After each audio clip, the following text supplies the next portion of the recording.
4세대 실비 전환을 사실 이런 내용을 뭐 나는 다 알고도 전환을 했다. 사실 뭐 그럼 인정이에요. 근데 이 내용을 모르고 그냥 바꾸자고 해서 무턱대고 바꿨는데 이 사실을 나중에 바꾸고 나서야 알게 됐다. 그럼...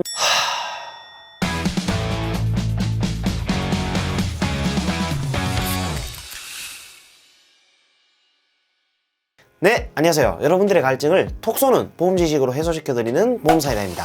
반갑습니다. 오늘 이 보험사이다가 준비한 주제는 사실 엄청 중요한 내용입니다.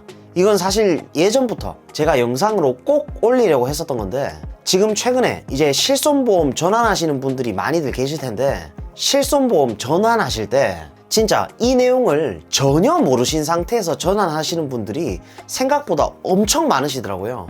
이 보험사이다 뿐만 아니라 수많은 보험 전문가들과 얘기를 나눠봐도 참 이슈가 되는 소재인데, 이 실손보험은요 정말 무턱대고 4세대 실비로 함부로 전환을 하시면 안 됩니다. 정말 보험료가 나는 너무 부담된다, 이런 분들이 아니라면 사실 정말 웬만하면 전환하지 말라고 좀 말씀을 드리고 싶습니다.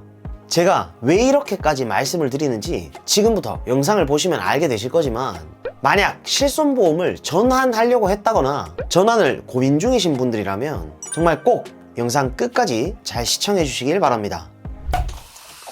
보험사이다. 보험 광고는 손해보험 광고심의 기준을 준수하였으며 유효기간은 심의일로부터 1년입니다.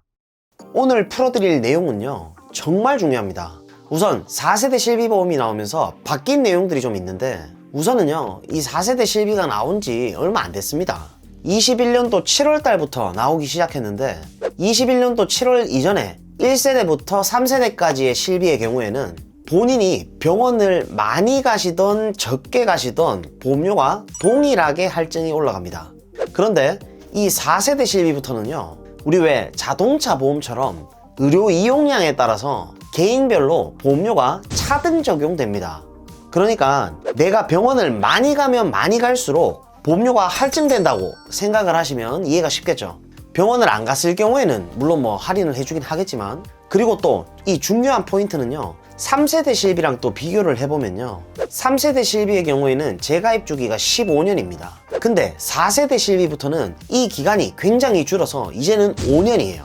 기간이 5년이라는 게 무슨 말일까요? 쉽게 말하면 예전 3세대 실비는 15년마다 새로 가입을 하시게 되는 15년 재가입형이었기 때문에 재가입을 하게 되는 주기가 텀이 좀 길어서 15년 동안 보장을 받을 수 있었다면, 이 15년에 한 번만 내용이 바뀔 게 이제는 5년마다 내용을 바꿀 수 있다는 거예요.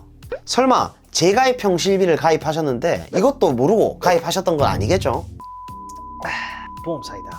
그리고 이 4세대 실비는요 과거 실비들보다 자비 부담률이 늘어났습니다. 기존의 3세대 실비의 경우에는 급여 10%, 비급여 20% 이렇게 자기부담금을 부담을 했었다면, 지금의 4세대 실비는 이게 10%씩 늘어서 급여 20%, 비급여 30% 자기부담금이 늘어나 버렸죠. 근데 또 이렇게 만들면 안 좋은 내용들만 있는 거 아니냐 라고 걱정하실 수도 있는데, 이 4세대 실비로 전환 시에는 장점도 있습니다. 대표적으로 가장 큰 장점은 예전 실비보다 보험료가 좀 많이 떨어지죠. 그러니까 지금 실비를 전환하시는 분들의 공통된 이유는 바로 실비가 저렴해졌기 때문에, 가격이 떨어지기 때문에 바꾸시는 분들이 많으십니다.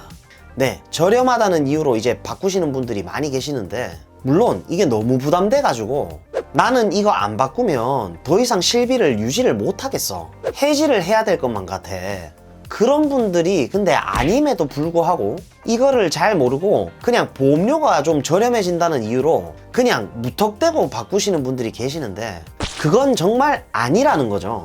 아니 도대체 왜 안 되냐? 바로 연간 자기부담금 한도 때문입니다. 연간 자기부담금 한도란 그냥 쉽게 말씀드리면, 내가 4세대 실비, 즉 현재 실비 이전의 실비의 경우에는 내가 연간 1년에 아무리 많은 병원비가 발생이 되고 거기에 맞는 자기부담금이 발생을 한다 하더라도 내가 최대 내야 되는 연간 자기부담금 한도는 200만 원이었습니다. 근데 이제 4세대 실비 같은 경우에는 그 내용이 바뀌었습니다. 급여 부분 같은 경우에는 기존과 동일하게 이제 200만 원 한도로 설정이 돼 있지만, 비급여 부분의 경우에는요 한도가 적용되지 않습니다. 이게 무슨 소리냐? 비급여 치료가요, 점점 많아지고 있기도 하고, 심지어 비급여 치료의 경우에는 비용도 좀 비싸잖아요.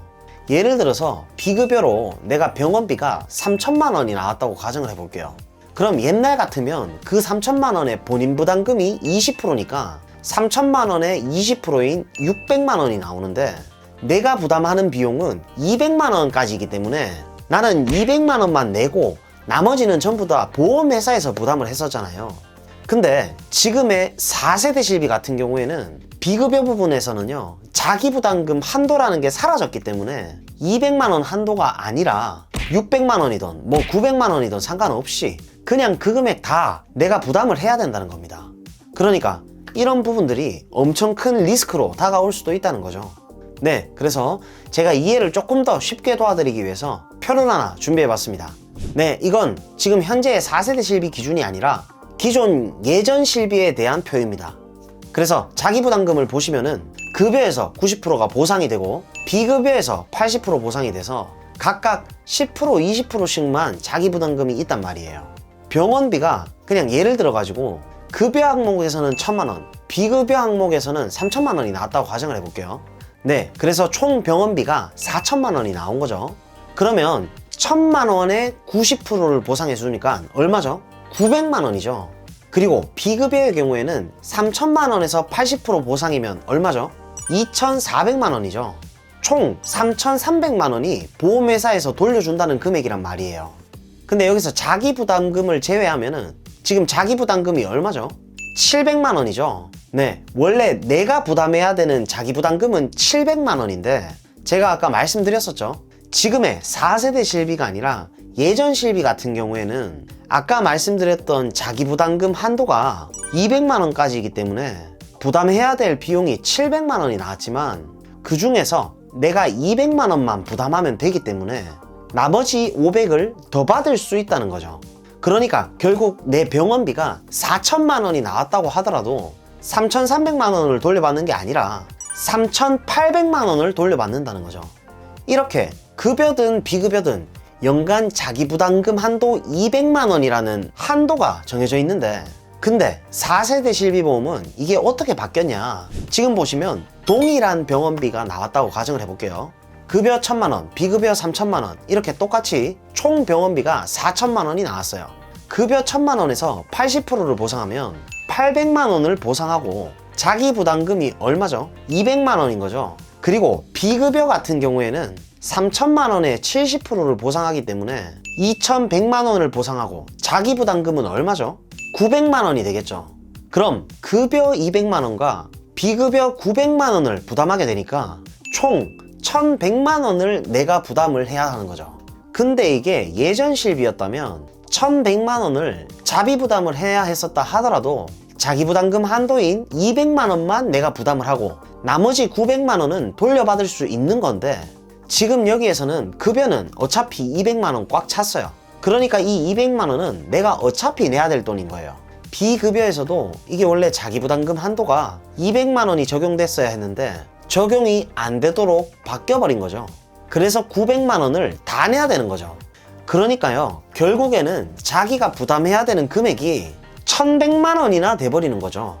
네, 이게 어떤 실비를 갖고 있느냐에 따라서 연간 자기부담금 한도가 적용이 되냐 안 되냐, 이 차이점이 엄청 크다는 거죠. 그러니까 지금 이런 부분들을 모르고 계시는 분들이 너무 많으시더라고요. 이게 사실 설계사분들조차도 모르시는 분들이 생각보다 또 많으시더라고요.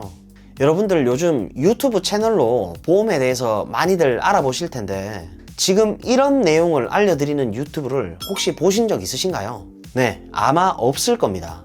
정말 이 내용을 모르고 계신 분들이 실제로 상담을 하면서도 너무나 많이들 계셨고, 이게 4세대 실비가 무조건 싸다고 바꾸시는 분들이 생각보다 엄청 많으신데, 이런 내용들 말고도 또 몇 가지가 있지만 이런 내용들을 다 알고 있는 상태에서 나는 어쩔 수 없이 4세대 실비로 변경을 해야 된다, 그럼 그건 내용을 잘 알고서 하신 거니까 괜찮을 수 있지만, 이게 바꾸면 그냥 무조건 당장 보험료가 싸진다고 해서 바꾸신 거면, 그리고 그 사실을 나중에 바꾸고 나서야 알게 돼버렸다, 그럼 사실 좀 당황스럽고 후회스러운 일들이 발생할 수가 있겠죠. 이런 부분들이 사실 너무 중요하잖아요. 정말 내가 받을 수도 있는 큰 보상들을 못 받을 수도 있는 거다 보니까 보험사이다 채널을 시청하시는 고객님들께서 4세대 실비 전환을 관련해서도 엄청 많이들 문의가 오세요.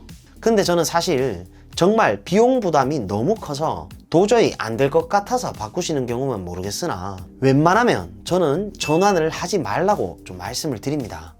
요즘에 많이들 전환한다고 하니까 또 이렇게 바꾸시는 분들이 계신데 정말 무턱대고 너무 쉽게 결정하시지는 않으셨으면 하고요. 꼭 전환을 할지 말지는 이런 부분들까지 정확하게 좀 숙지를 하신 다음에 정말 믿을 수 있는 보험 전문가와 함께 상의 후에 선택을 하셔야 나중에 내가 내린 결정에 대해서 후회를 안 하고 책임을 질 수 있게 된다고 생각을 합니다. 이런 부분들을 내가 책임져야 되는데 사실 이게 막연히 4세대로 갈아탔다가 감당이 안 될 수도 있단 말이에요. 그러니까 그런 부분들은 혼자서 고민하지 마시고 지금 현재 나와 내 가족들의 보험이 궁금하시거나 정말 전문적인 꼼꼼한 비교 분석과 리모델링을 원하신다면 보험사이다 팀이 객관적이고 면밀히 상담을 도와드리고 있으니까요. 카카오톡 검색창에 보험사이다 검색하셔서 문의를 주시면 순차적으로 면밀히 상담을 한 분 한 분 도와드릴 수 있도록 하겠습니다. 보험사이다 구독, 좋아요, 알림 설정 잊지 마시고요. 그럼 다음 시간에 더욱 시원하고 톡 쏘는 보험 지식으로 찾아뵙도록 하겠습니다. 이상 보험사이다였습니다. 감사합니다. 본 광고는 손해보험 광고심의 기준을 준수하였으며 유효기간은 심의일로부터 1년입니다.